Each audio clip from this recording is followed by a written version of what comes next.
glory boys with their big yellow toys, they're the face of forestry in New Zealand to a lot of people, but the reality is that it's guys like mine that are the value creators of the whole industry. I learned to prune, plant trees just like I expect my guys to do today. The technique of the job hasn't changed at all. I've got some very, very good men that turn up and deliver what is pretty hard work, and they deliver day after day after day to very high expectation levels around quality, but also health and safety. We do it safely. Safety wise, to look out for our footing on the terrain. So the biggest challenge we face with recruiting is not only the physical nature of the job, but the fact of the matter that we do it outdoors. So Mother Nature determines what our office is like every day, and that's a challenge on top of the physicality of the job that you have to apply yourself to. Any young man that is fit and able can do this job with the right training and with the right guidance and surrounded by the right people. So it's a matter of looking for those athletes that want to apply themselves that way. What we're looking for is the breakage of the soil, and that's our cultivation, and our spade needs to be spade deep, that deep.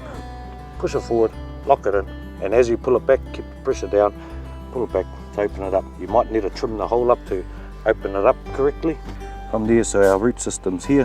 When our job is complete, underground, we want those roots to be sitting like that. We're here working in this compartment at the moment. The planting stocking is 833 stems per hectare. The reason they plant the trees at 833 to begin with is so that the trees are competing with each other to grow upwards, and they're not growing outwards too quickly. That's good, bro, right in the centre of your cultivation. Awesome, awesome. Keep it up, boys, keep it up!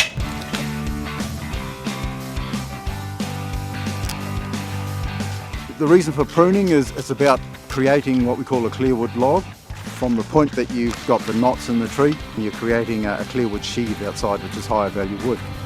The guys have to go through and make decisions based on the tree's health, based on the form of the tree, and also to achieve the stocking and spacing requirements.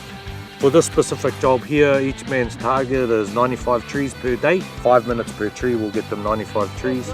There's no limits in that, so they can do more. For us as a business, we're aiming to get that 95, and it also rewards them quite well for it.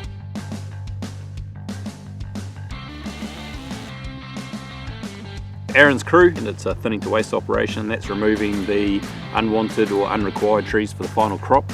If you leave too many trees, you end up with what I call matchsticks. So you need to thin out the block to a point that you get enough recoverable volume in the harvest, and also part of the value of the thinning to waste operation is also opening up the block for airflow to help reduce the risk of disease and just improve the overall forest stand health. I've got 2 trees close together. I'm going to cut out this one because it hasn't been pruned and it's got a big fork up in the head. First thing they got to do is assess the site hazards, and then assess the tree. Like pick the right tree, clear it up, clear the escape route, and then you pull the tree, and on your way to the next tree you're doing that all again for the next one.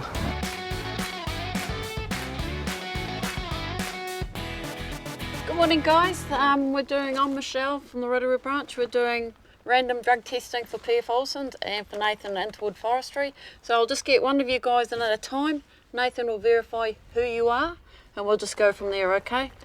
In line with the New Zealand Forest Owners Association drug and alcohol policy and the requirements for random testing, all our staff, no matter what the operation is, whether it's planting, pruning or thinning to waste, all our guys are tested once a month randomly, and those are different days of the week as well. So we test for cannabis, opiates like morphine, heroin, codeine, meth, cocaine, benzodiazepams, which are like your sleeping tablets, Valium, that sort of stuff, and then we've got your amphetamine. So as long as you've got 2 lines, it's a pass, which you have. If you're missing one of the bottom lines, it would have been a fail. So every job that we do has potential danger, whether it be planting, pruning or thinning to waste, release spraying. And so from that perspective, we do not want a worker who is under impairment of any substance. Well, we've noticed over the years since the drug testing has been a lot more strict, is we are attracting better workers within, and those guys are able to progress quite well. They're easier to train, easier to function, easier to communicate with, and they don't have as much problems outside of work as well, which can also be distracting. I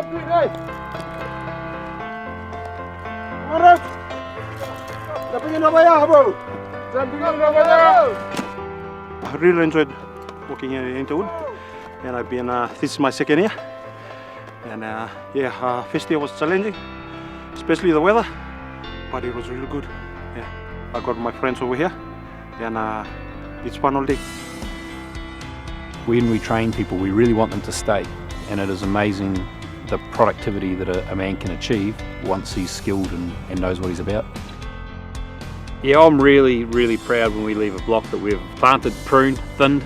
You know, we've taken a blank canvas for someone and we've created an outstanding resource that's worth a lot of money at 25 to 30 years old.